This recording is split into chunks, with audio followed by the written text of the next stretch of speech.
Au cœur antique de l'Europe, là où le ciel a déjà parlé et où la terre conserve encore la chaleur des secrets célestes, quelque chose a changé. Pas soudainement, mais comme le vent qui tourne d'un coup, sans que personne ne comprenne d'où cela a commencé. À Medjugorje, le silence est devenu étrange. Ce n'est plus un silence de paix, c'est un silence qui pèse, qui retient quelque chose, comme si l'air lui-même savait qu'une parole est sur le point d'être prononcée.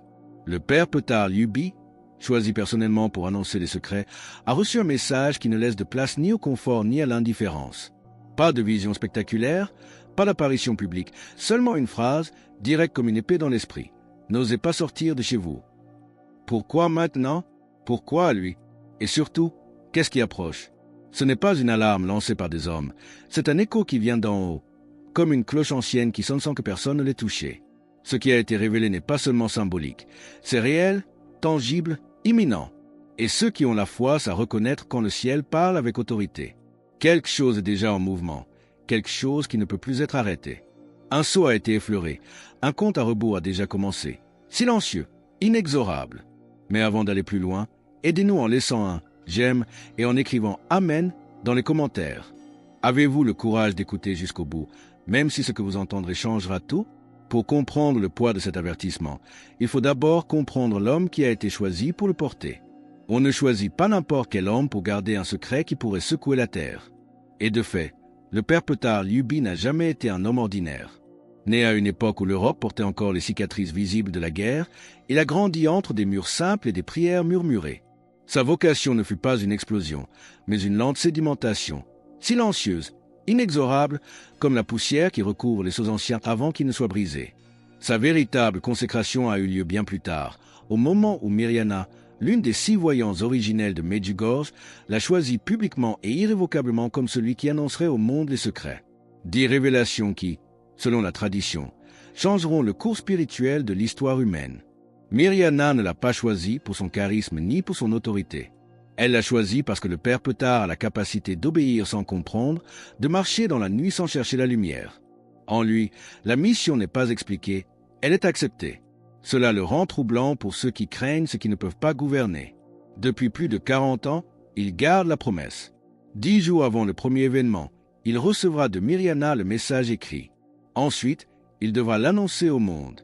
Il ne pourra pas choisir le moment, ni modifier les mots, ni se taire. Au sein de l'Église, peu de gens comprennent la portée de sa position. D'autres la craignent, car le père Petar ne représente pas seulement un homme.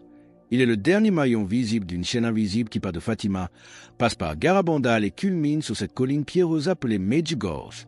Ceux qui l'observent de près perçoivent en lui un poids qui n'appartient pas à la terre, une inquiétude qui n'est pas la sienne.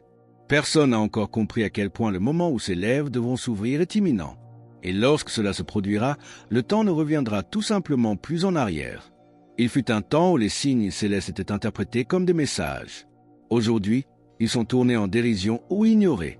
Mais les apparitions de Medjugorje ne sont pas les premières à briser le silence entre le ciel et la terre. À Fatima, en 1917, 3 enfants illettrés ont parlé d'une guerre imminente, d'une lumière qui frapperait Rome et d'un pape qui tomberait sous une pluie de projectiles. À Garabandal, dans les années 60, il fut question d'un avertissement mondial, d'un miracle visible et d'un châtiment irréversible. Des apparitions contestées, mais jamais complètement déracinées. Et maintenant, à Medjugorje, les secrets se multiplient comme des seaux pas encore brisés. 10 fragments, 10 niveaux de conscience, 10 cloches qui sonnent dans l'obscurité. Le père Petar ne les a pas encore lus, et pourtant il les porte sur lui comme une seconde peau. Mais que contiennent vraiment ces secrets?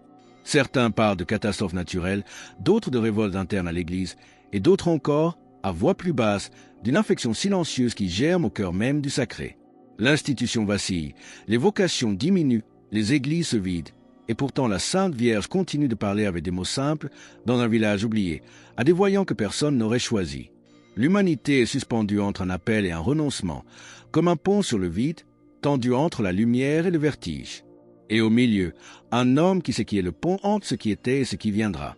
Si vous sentez que quelque chose est sur le point de se briser, à l'intérieur ou à l'extérieur de vous, écrivez « J'écoute » dans les commentaires. Laissez un « J'aime » et abonnez-vous pour que l'appel ne reste pas étouffé par le bruit du monde. Un homme qui, sans encore parler, prononce déjà le silence le plus puissant de notre temps. Car chaque prophétie est aussi un poids, et chaque silence, quand il se fait trop long, commence à trembler. Medjugorje n'est pas seulement un lieu, c'est une géographie spirituelle, un point de collision entre la matière et le non-dit. Ce sentier, battu par des millions de pas, forme aujourd'hui une carte invisible, un labyrinthe de foi gravé dans le paysage. L'église Saint-Jacques, avec sa structure simple mais verticale, est devenue l'épicentre d'un magnétisme non mesurable. Ses cloches n'annoncent pas seulement l'heure, mais une mémoire qui se répète. À l'extérieur, le pot de Bordeaux, la colline des apparitions. Des pierres brutes, des arbustes bas, une lumière qui change comme une peau. C'est là que le ciel est descendu, selon le récit des voyants, non pas avec bruit, mais avec une présence qui suspendait l'air. C'est un trône sans salle, un feu sans flamme, une parole sans voix. Le chemin de croix qui monte sur le Krivac, avec ses stations sculptées dans la pierre, n'est pas seulement une séquence d'épisodes. C'est une échelle, une ascension qui reproduit la mémoire de la douleur universelle. Ceux qui le parcourent ne redescendent jamais les mêmes. Les confessionnaux, alignés comme des sentinelles silencieuses, sont les témoins de millions d'âmes agenouillées. Aucune paroi de la basilique ne contient autant de secrets que ces cabines de bois usés. Et puis il y a les chiffres. Plus de 40 millions de pèlerins, des centaines de vocations religieuses déclarées, des dizaines de guérisons inexpliquées. Mais les chiffres ne racontent pas l'espace qui s'ouvre lorsque l'œil humain s'abandonne et laisse entrer le sacré. Medjugorje a été construit par des mains invisibles, guidées par un dessin qu'aucun homme n'a jamais écrit. C'est un portail déguisé en village, une basilique tracée par le souffle de la prière. Et pourtant, c'est précisément ici que le monde entier commence à se tourner vers un lieu qui parle sans jamais émettre un son. Chaque lieu sacré, tôt ou tard, est mis à l'épreuve, non par une force extérieure, mais par une fissure intérieure. Et Medjugorje, dans sa splendeur silencieuse, n'a pas fait exception. Au fil des ans, le feu originel a rencontré l'ombre de la répétition. Là où il y avait l'émerveillement, il y a maintenant l'habitude. Là où il y avait l'offrande, il y a maintenant le calcul. Certains ont vu dans la dévotion une opportunité, d'autres un mécanisme. Ainsi, les lieux de prière se sont confondus avec des parcours de consommation, et les chapelets sont accrochés non plus comme des armes de lumière, mais comme des souvenirs d'étagères. Les paroles de la Reine de la Paix, simples et directes, ont été disséquées, interprétées, politisées. Des prêtres ont douté, d'autres ont craint, d'autres encore se sont tus. Et au cœur de l'Église, la division est devenue un écho. Une partie soutient, l'autre suspecte. Le Vatican observe, et son silence pèse comme une sentence. Pendant ce temps, alors que les foules se multipliaient, les voix aussi se fragmentaient. Le mystère s'étendait, mais la confiance se fissurait, car même ce qui est divin, lorsqu'il touche le cœur humain, risque la contamination. Le père Petard observe tout cela sans commenter. Sa mission n'est pas de juger, mais son visage a perdu cette quiétude qui l'accompagnait autrefois. Il sait que plus le temps de la révélation approche, plus la nuit cherchera à envelopper ce qui est né dans la lumière. Si vous aussi, vous sentez que l'épreuve a déjà commencé en nous, écrivez « Purifie mon regard » dans les commentaires. Laissez un « J'aime » et abonnez-vous, car Medjugorje ne sera pas compris dans les gros titres, mais dans les cœurs qui savent encore distinguer la lumière de l'habitude. Et si le vrai secret que personne n'ose prononcer était que la véritable épreuve de Medjugorje n'est pas ce qui arrivera, mais ce qui est déjà en train de se passer dans le cœur de celui qui regarde, ces derniers mois, quelque chose a changé à Medjugorje. Pas dans les messages publics ni dans les rites visibles, mais dans les détails que seuls les yeux attentifs peuvent remarquer. Le père Petard a été vu entrer et sortir plus souvent de la maison de Myriana, sans préavis, sans parole, sans salutation. Les fenêtres restent fermées, les lumières allumées à des heures inhabituelles. La paroi se tait, et autour du sanctuaire, on respire un air qui n'est plus seulement mystique, mais chargé d'une attente contenue, comme avant une tempête.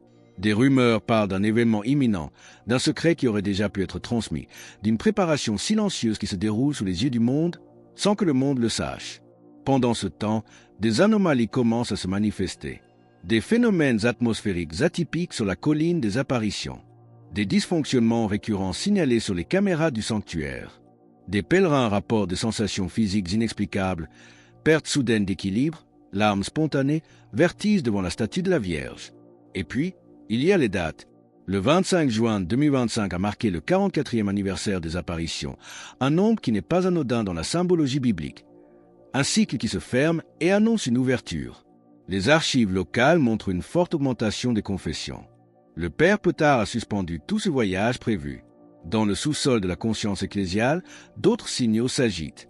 Une note récente de la Congrégation pour la doctrine de la foi invite à un discernement urgent et prudent. L'ordre des franciscains a demandé une réunion interne sur le rôle de la garde spirituelle en temps d'événements prophétiques non ordinaires. Quelque chose est en train de se composer, une mosaïque, une séquence, un code profond que seuls quelques-uns sont en train de déchiffrer. Et au centre de tout, un homme qui a reçu une mission non écrite. Il sait quand il parlera, mais il ne sait pas s'il sera écouté. Cela se produit soudainement. Le 19 juillet 2025, Myriana s'est présentée à la maison du père Petard sans préavis. Pas de document officiel, pas de témoin, seulement un objet enveloppé dans un voile clair, lié par un fil de lin. Le père Petard l'a reçu sans un mot. Il n'a pas posé de questions. Il n'a pas tremblé. Il a tenu entre ses mains comme on tient une pierre chaude, conscient que sous cette surface, le monde entier retenait son souffle. À partir de ce moment, tout a changé. Au sanctuaire, les messes ont continué, mais les chants semblaient plus lents, les pèlerins plus absorbés, comme si une force invisible irradiait d'un point précis. 3 jours plus tard, le père Petard a commencé son jeûne. De l'eau et du pain, la prière la veille. Aucune communication avec l'extérieur, seulement le battement des heures qui devenait de plus en plus lourd. Une liturgie intérieure qui, selon les paroles des voyants, doit durer exactement 7 jours. Pendant ce temps, des signes ont commencé à émerger. Une chute anormale de la fréquence électromagnétique sur l'Europe du Sud-Est. Des secousses sismiques près de la région de l'Herzégovine. Une lueur inexpliquée enregistrée par des satellites civils au-dessus de la croix du Krivac. Puis, le 26 juillet, au cœur de la nuit, à 3h33, les cloches de l'église se sont mises à sonner d'elles-mêmes. Personne ne les avait touchées. Pourtant, pendant 33 secondes exactes, le son s'est propagé dans le village comme un appel oublié. Le père Petard s'est agenouillé. Il a ouvert les mains, mais pas encore le message. Pas encore le moment. Car le secret, quel qu'il soit, n'est pas seulement une annonce. C'est une fracture dans le temps, une frontière, un point de non-retour. Et ceux qui sont témoins le savent, même s'ils ne comprennent pas, même s'ils ne croient pas. Le sceau est en train de céder. Si ce message a trouvé un écho dans votre âme, écrivez « Amen » dans les commentaires et cliquez sur la vidéo qui apparaît maintenant sur votre écran pour continuer ce chemin de discernement.